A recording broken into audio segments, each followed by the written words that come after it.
ఒక straight question అడగచ్చా? అది I want the most honest answer. ఎప్పుడూ చిరునవ్వు ఉంటుంది. What is the secret behind that smile? It's blessing of God and I'm born like that maybe. అంటే చాలా serious సిచ్యుయేషన్స్లో కూడా అప్పుడప్పుడు అంటే ఆ మూమెంటరీయే ఉంటుంది, కానీ తర్వాత I take it very light and start being normal. So it's a biggest blessing for me from God. So okay, so what do you mean by I take it very light? Give me an example, please. Like అంటే for లైఫ్లో అందరికీ కష్టాలు అనేది ఉంటుంది, మంచి చెడు అనేది ఉంటుంది, ఎవరికి లేవు అనేది లేదు లైఫ్లో. కానీ కొందరు ఏం చేస్తారంటే, ఇప్పుడు సపోజ్ ఏదైనా ఒక ఇన్సిడెంట్ జరిగి మనకు ఏదో లాసెస్ జరిగిందో, లేకపోతే ఒక లైఫ్లో ఎవరో పోయారో ఏదో జరుగుతుంది, అప్పుడు ఆ టైంలో ఇంకా అసలు మనం అన్నీ కోల్పోయాం, అయ్యో ఇంతేనా లైఫ్, ఏం చేయాలి నెక్స్ట్, ఇంకా బాధపడుతూ దాని గురించి ఆలోచించి కుమిలిపోయి, అంటే I don't be like that.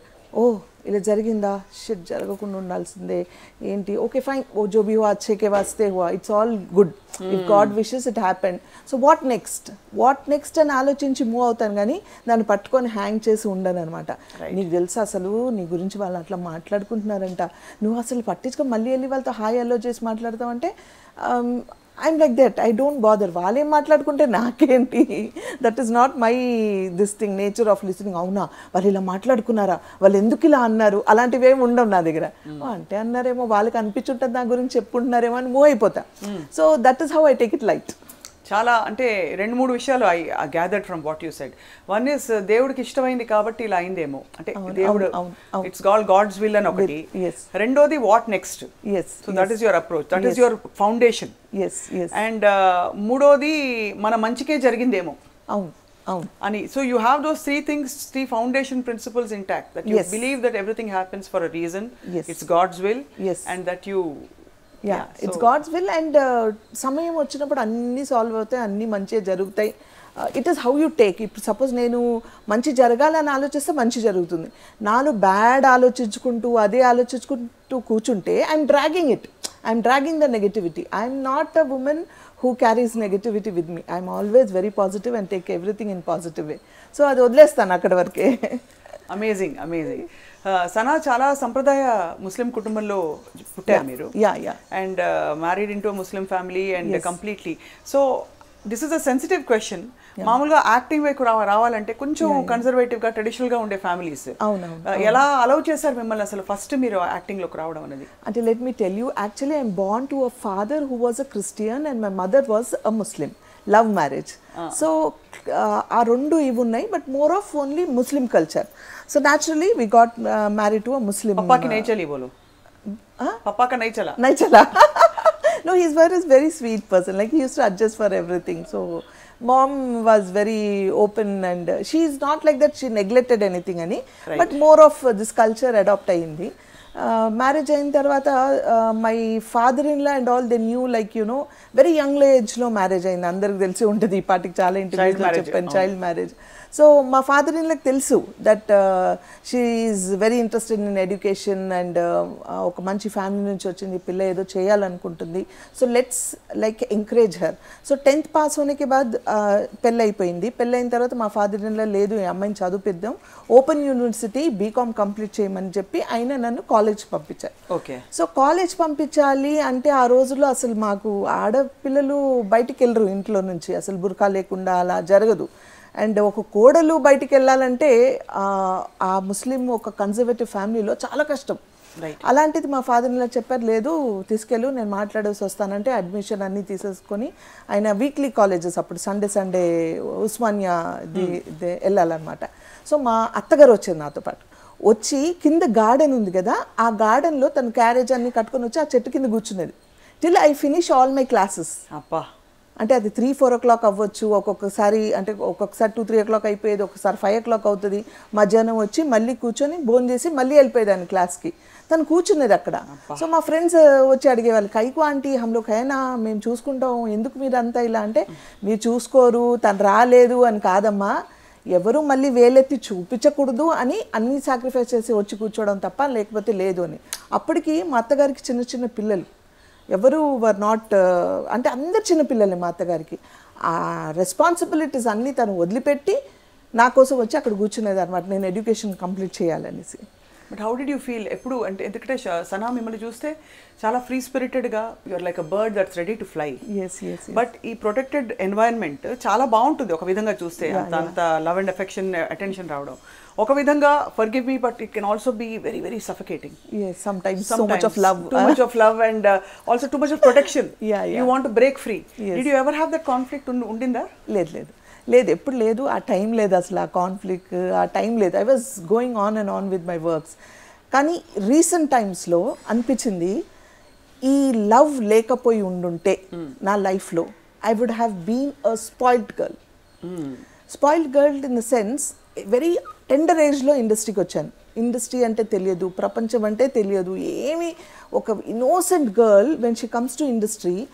Correct అయిన సపోర్ట్, కరెక్ట్ అయిన బ్యాక్గ్రౌండ్ లేకపోతే వీ హ్యావ్ దట్ అంటే not tendency, we have chances of doing mistakes, we have chances of saying no, choosing wrong routes, choosing wrong characters, choosing anything wrong.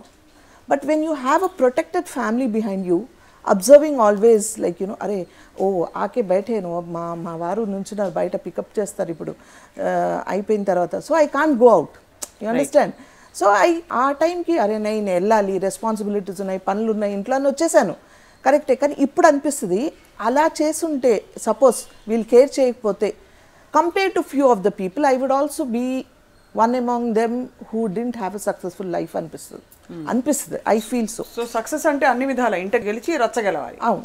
I traveled both the train के जो पट्टी जाते ना, అంటే train balance అవుతుంది, రెండు tracks కరెక్ట్గా వెళ్తేనే బ్యాలెన్స్ అవుతుంది.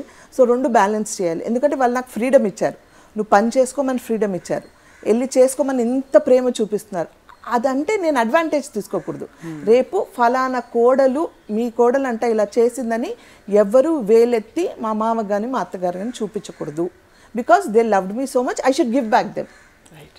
So I balanced. I know for that ఈజీగా రాదు అది. You have to sacrifice small things, you have to do few things, and that is life. Tell us some things you sacrificed. Sacrifice in the sense like, you know, I used to not party around, I used to not go out for anything. Ante very ante ippudu ayipoyin, podduna ellali nenu shooting ki 7 o'clock first shot istara అని బాపు గారు అడిగితే yes అని చెప్పేదాన్ని. ఎక్కడ?